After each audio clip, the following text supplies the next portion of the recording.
เปิดคลิปเปิดภาพกับมาทางนี้คือเก่าเด้อพี่น้องเลยมาทางเฮือนดีพี่น้องมาซอยงานคือเก่าเนาะพี่น้องเนาะมื้อนี้ก็เป็นมื้อสุดท้ายแล้วพี่น้องเลยมื้อส่งสการเลยเนาะมื้อนี้ก็คนก็มาลายดูมื้อนี้พี่น้องขวดลาบอันนี้ขวดแล้วบ่สิขวดเบิดบ่เฮ็ดสุกเบิดบ่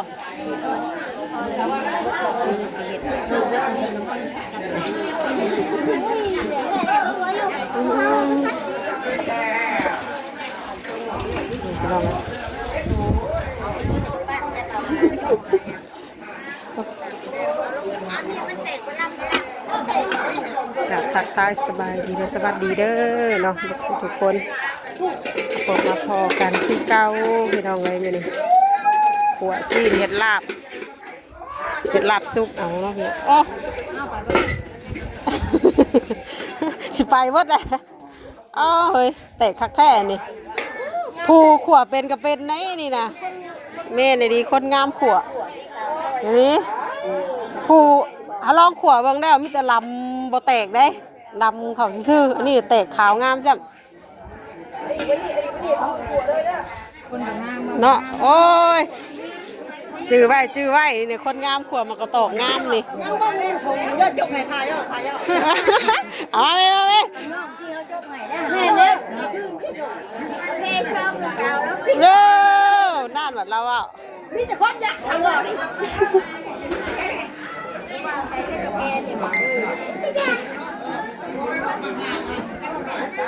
มีทางลาบมีทางแกงนี่หมอแกงบ่มีทางลาบมีทางแกงเข่าพันหนึ่งแล้วหรือเปล่าเจอเข่าเบิ่งคนก่อนเด้อเบิ่งคนก่อนนะเอ้ยพนักคนกะกำลังขย่อยมาได้คนละมื้อนี้ก็ใครกว่าเมื่อวานนี่เนาะเมื่อวานนี่โดนอิสมอยเยอะ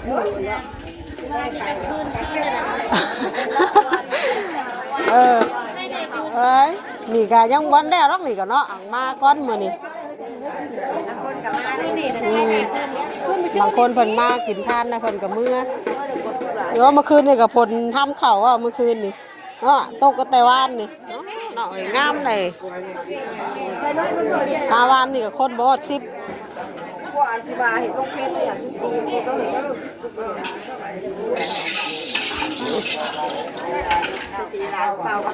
เนาะย่องเพิ่นเฮ็ดขัวงามเพิ่นเฮ็ดขัวสีลายๆติขัวลายนี่เอามาดิบาดว่าโบราณเล่นคู่โอ้รับกันอยู่อย่างนี้ติอ๋อขัวดำเด้จังมันเป็นหยังเด้ไผแห้งหรือไผคอยมันดำนะไผแห้งเหรอ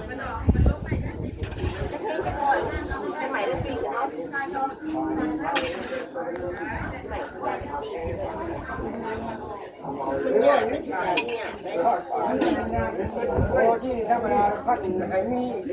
เจลเลยนะเจลนี่จะเป็นลาบชิ้นงัวเนาะยังบ่ทันได้สุกเพิ่นสิขั่วให้สุกซะก่อนจังสิสุก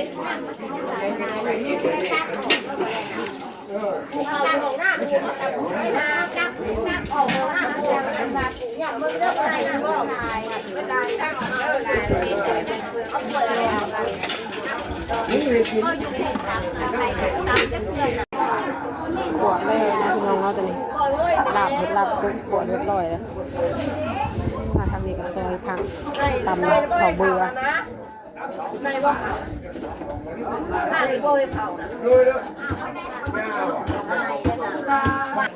เขาก็คือว่าลายเติบอยู่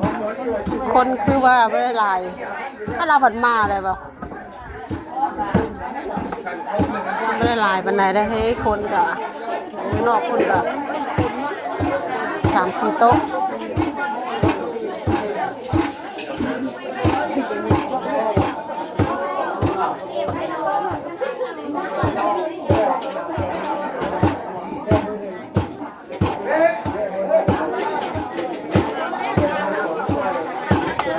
คนคือว่าแล้วเดี๋ยวคนขย่อยมาเรื่อยๆได้ เนาะบางคนเขาเจ้ากับมาแล้วกับเมื่อสินะมันบ่ได้คือแบบนั่นนะ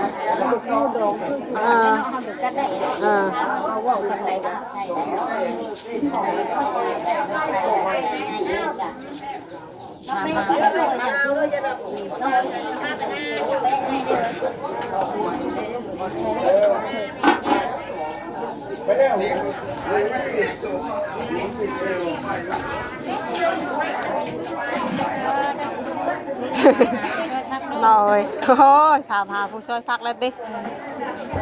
เลยค่าเขียวเขาเจ้าเลยเขาเจ้าอันถามหาเลยค่ะ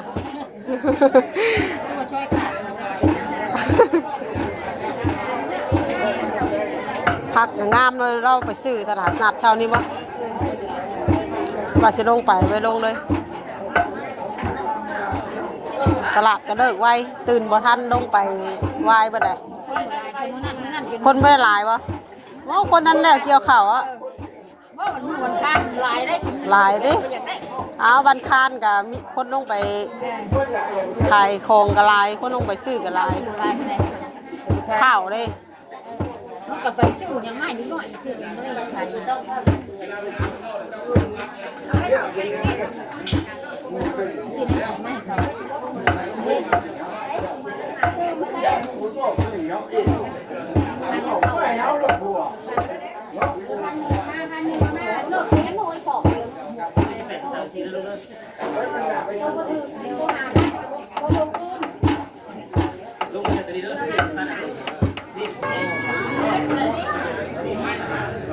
หลายเตย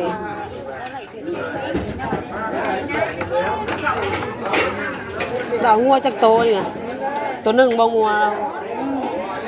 หลายดีเนาะงัวเทิกใหญ่อะ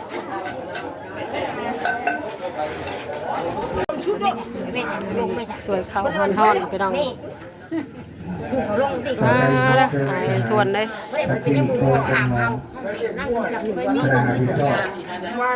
ภารกิจเสร็จดีๆไปเจอ ยางแดงอันนี้จ้ะได้แล้วนั่นน่ะเห็ดชุดก็ขั่วแล้วขั่วก็แล้วล่ะคำดิบน้ำปลาคำดิบเป็นมื้อนี้ทุกคนมา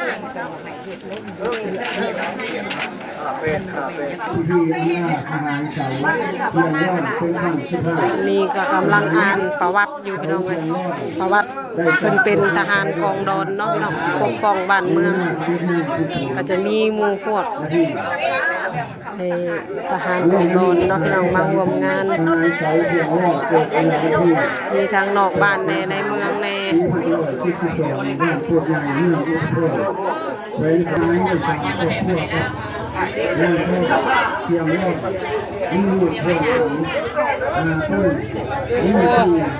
พอดไฟเด้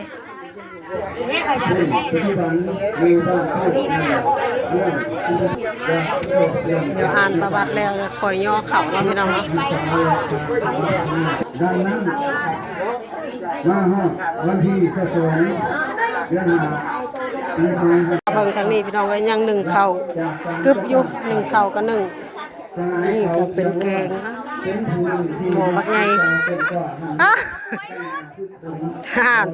รับผิดชอบรถเจ้าบัดนี้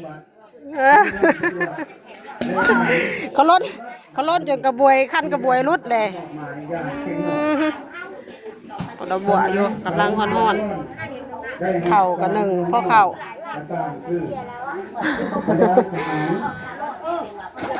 ล่ามกระบวยจนรุดเลยตลอดระยะที่สหายเขาเพียงรอดได้เรียบร้อยการจัดตั้งครอบครัวพี่น้องคณะแพทย์หนึ่งหัวน้อยน้ำบอยนะ ได้ผลจากอันนี้ก็หนึ่งข้าวอันนั้นก็หนึ่งข้าว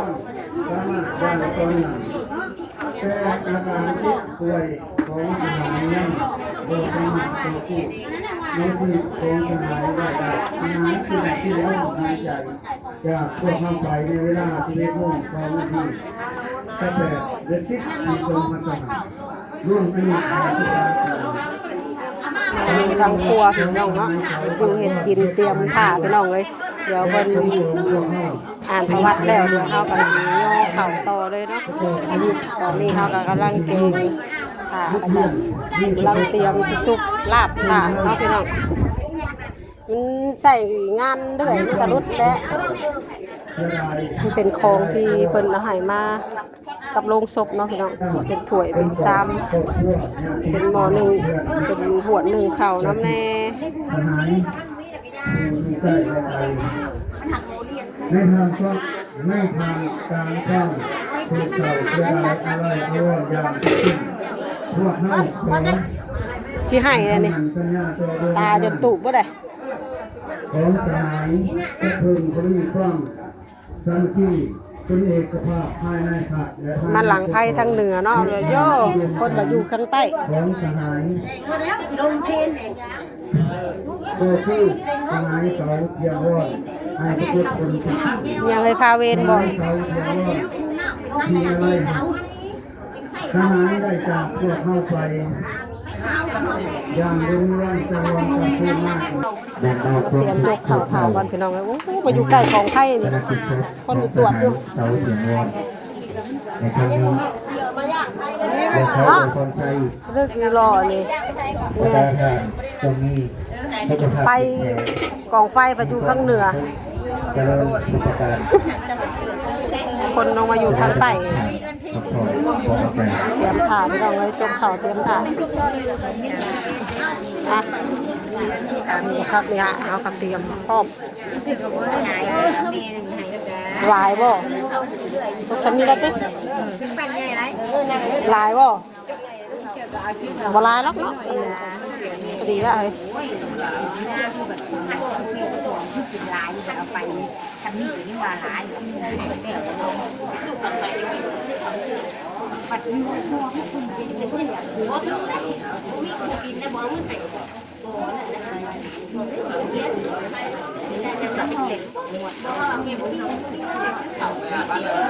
ไม่หลายน้ำทหารได้น้ำทหารได้น่ะยามเบียกบติดไฟบติดไฟน้อยยามเบียกมีแต่ยิงหน้าเลยทหารมากเฮ้ยรถนั่นคือบ่เห็นบ่เราไม่ได้เอาบ่รถอันนั้นน่ะรถเจซุปมาบ่มีชุดมีประสบการณ์เอาเย็นว่าสื่อได้เวลาเขามาเขาบอกเห็นเนาะเขาเลิกแล้วชีวิตมัน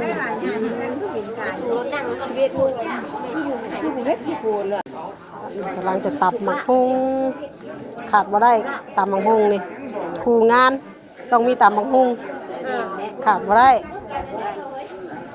งานไหนงานนั่นต้องมีตับหมักฮุง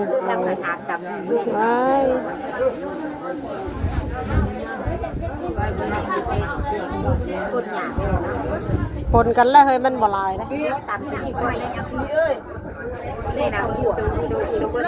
ว้ายไม่ได้เคยเห็นได้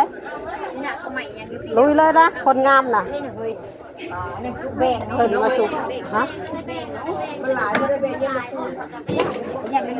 แมนแล้ว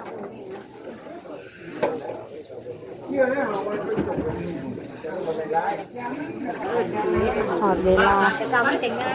เวลาที่จะย่อเข่าแล้วเนาะพี่น้องเตรียมพร้อมตำบังฮูสุกลาบเตรียมพร้อม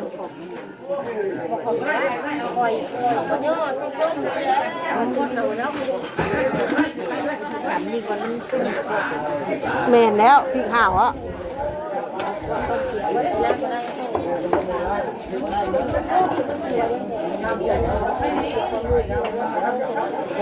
สากหวนหาแต่เศร้าไปเลยสากหายเรื่อยเต้ยบอกหวนเลยเนาะ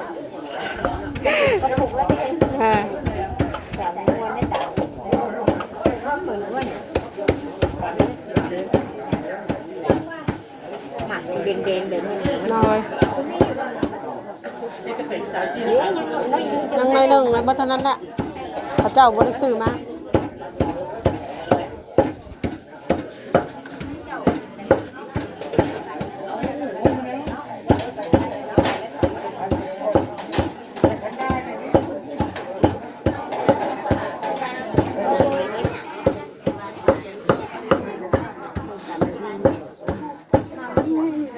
ตำกระเบือก็ไปได้ล่างเลยนะเห็ด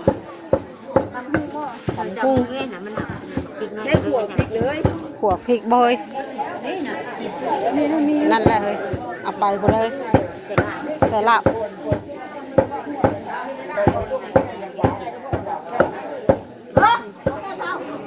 ก็เด้อเฮ้ย แล้วจะมาจิจึก ดำๆไม่ใช่ยังกูเลย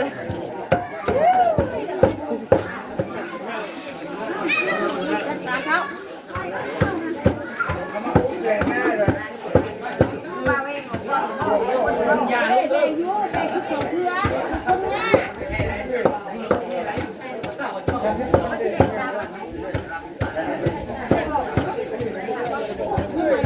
ห้ยังเดะอันนี้ได้ใครว่าให้เดะอันนี้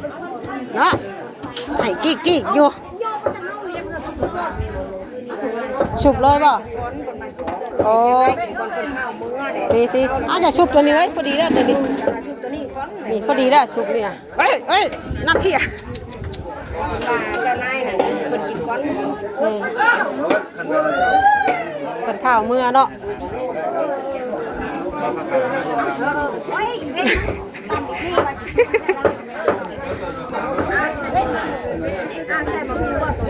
ในครัวเฮากันเนาะ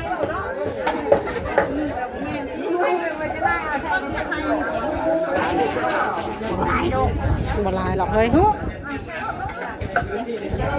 แต่น้ำเพียเจ้าเนี่ยลงหลายแต่จะบอกกินนี่ คุณเลยชุดเลย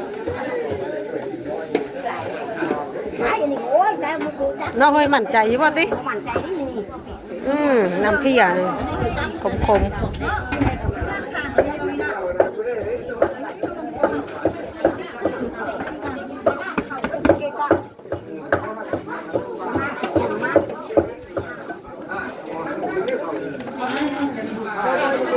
เอาอย่างยางก็เท่านอนไว้แต่ว่าใส่บุญเลยมันคือมันเพี้ยไว้ทุกคนเนี่ยใส่มาไว้เว้นเนาะ เทะ มาคนเดียว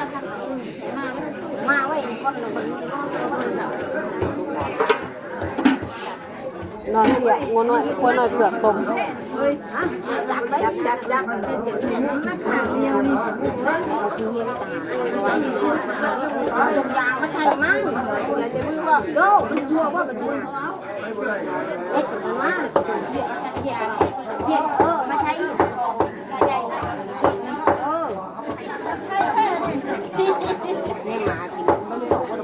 บอกว่าด่ะผู้ห้องผู้ให้ก็มีคนไฟได้จังวะ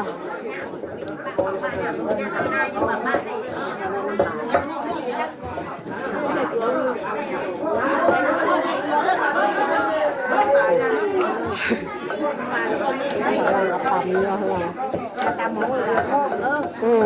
ตำมังฮงกำลังตำมังฮงค่ะ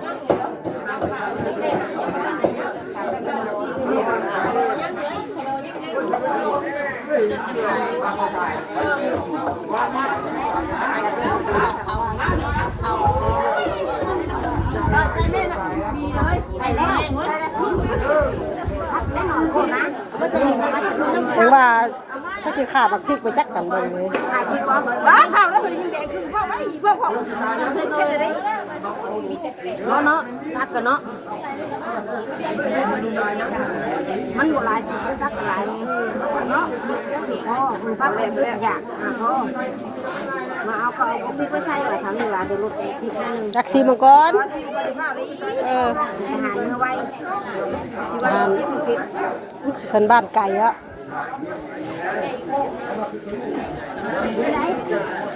อยากเก็บ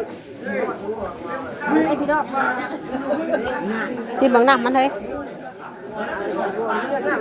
บวงได้เฮ้ยไปใส่เฮ้ยแสบละนอนในเมียงก่อนเพิ่นข้าวสิไปเวียกต่ออีกข้าวตามเพิ่นต่อยอทหารก่อนเวียกเพิ่นหลายเนาะบ้านนั่นบ้านนี่มาเบิ่งทางตำมักฮุงบัดนี้พี่น้องเอ้ยเอาเบิ่งบัดนี้สีสันน่ากินนะบัดนี้ อ๋อเฮ้ยเพิ่นบ่ได้ซื้ออันปลาแดกอันนั้นมาหน่อยเนาะปลาแดกตวงเอาเด้อนะอันเบิด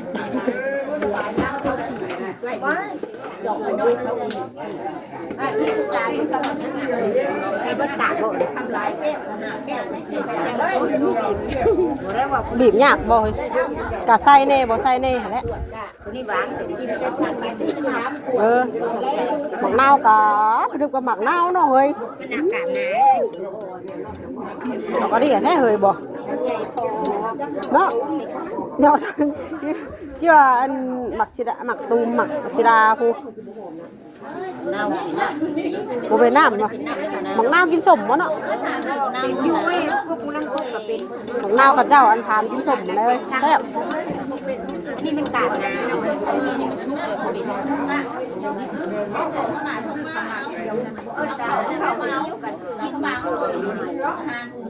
พันคนละพันนะบ้านเราของเวลานี่ดังตั้งกันกะพัก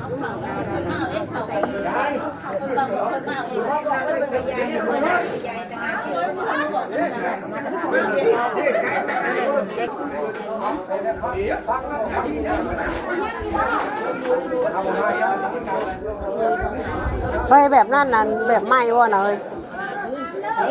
โตจับป้าน่ะอันเดียวกันบ่อันเดียวกันบ่ชื่อพาแดงมื้อน่ะมันจะออกตรงๆเลยแบบนี้แต่มันเป็นปลาแดงเลย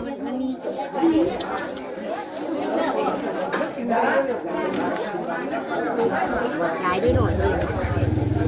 เอาอีกแถมได้สัก3-4 จาน4-5 จานนะเฮ้ยเพิ่นก็นั่งแถวยาวเติบได้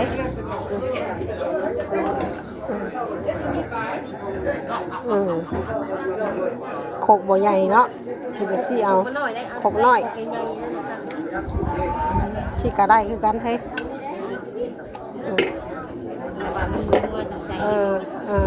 ประเด็นนะถามว่าใส่